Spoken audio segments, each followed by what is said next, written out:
बहुत समय पहले की बात है। एक छोटे से गांव में रामू नाम का एक व्यापारी रहता था। वो रोज शहर जाकर चीजें बेचता और गांव लौट आता।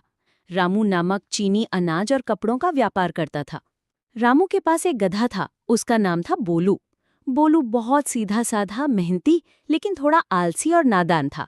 रामू उसी पर अपना सामान लादकर शहर ले जाता और शाम को वापस लौटता। हर सुबह रामू बोलू के पीठ पर 2 बोरियां लादता और निकल पड़ता। कई बार उन बोरियों में नमक होता, जो काफी भारी होता। रास्ते में एक संकरा और फिसलन भरा पुल पड़ता था, जो एक नदी के ऊपर बना हुआ था। बोलू रोज रामू के साथ उस पुल को पार करता, पर वो वजन से परेशान हो जाता। एक दिन कुछ ऐसा हुआ जिसने उसकी सोच बदल दी। एक दिन जब बोलू नमक की भारी बोरियां लादे चल रहा था, तभी अचानक उसका पैर फिसल गया और वो नदी में गिर गया। रामू घबरा गया, लेकिन गधा जल्दी ही उठकर किनारे आ गया। मगर जैसे ही वो उठा, उसे महसूस हुआ कि बोरी अब उतनी भारी नहीं लग रही थी जितनी पहले लगती थी। दरअसल जब गधा नदी में गिरा, तो नमक की बोरियां भी पानी में भीग गईं और नमक घुल गया। बोरी अब लगभग खाली हो चुकी थी। गधा बहुत खुश हुआ। उसने सोचा, वाह, मैं तो बहुत हल्का हो गया। इतना आराम पहले कभी नहीं मिला। बोलू के दिमाग में एक नई तरकीब आ गई।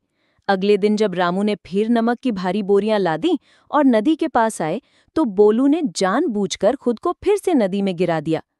परंतु जब ऐसा 3-4 दिन लगातार हुआ, रामू समझ गया कि गधा अब चालाक बन गया है और जानबूझकर नमक घुला रहा है ताकि बोझ हल्का हो जाए। रामू ने कुछ नहीं कहा, लेकिन उसके मन में एक योजना बन चुकी थी। एक दिन रामू ने बोरियों में नमक की जगह रुई यानी कॉटन भर दी। रुई बहुत हल्की थी, लेकिन जब पानी में भीगती है तो वो बहुत भारी हो जाती है। बोलू ने हमेशा की तरह वही चाल दोहराई। पुल पर आते ही कूद गया नदी में। जैसे ही वो बाहर आया, उसने महसूस किया कि उसके पीठ पर वजन पहले से भी ज्यादा भारी हो गया है। अब बोलू हांफने लगा, उसका चलना मुश्किल हो गया। उसे अपनी चालाकी भारी पड़ गई। रामू ने गंभीर होकर कहा, बोलू, हर बार शॉर्टकट नहीं चलता। मेहनत से भागोगे तो मुश्किल और बढ़ेगी। उस दिन के बाद बोलू ने फिर कभी जानबूझकर नदी में गिरने की कोशिश नहीं की। वो समझ गया था कि चालाकी हमेशा काम नहीं आती और अनुभव से मिली सीख सबसे मजबूत होती है। अब वो चुपचाप हर दिन ईमानदारी से रामू का सामान शहर तक पहुंचाने लगा। अगर आपको ये वीडियो पसंद आई हो तो हमारे चैनल को लाइक करें और सब्सक्राइब करना ना भूलें।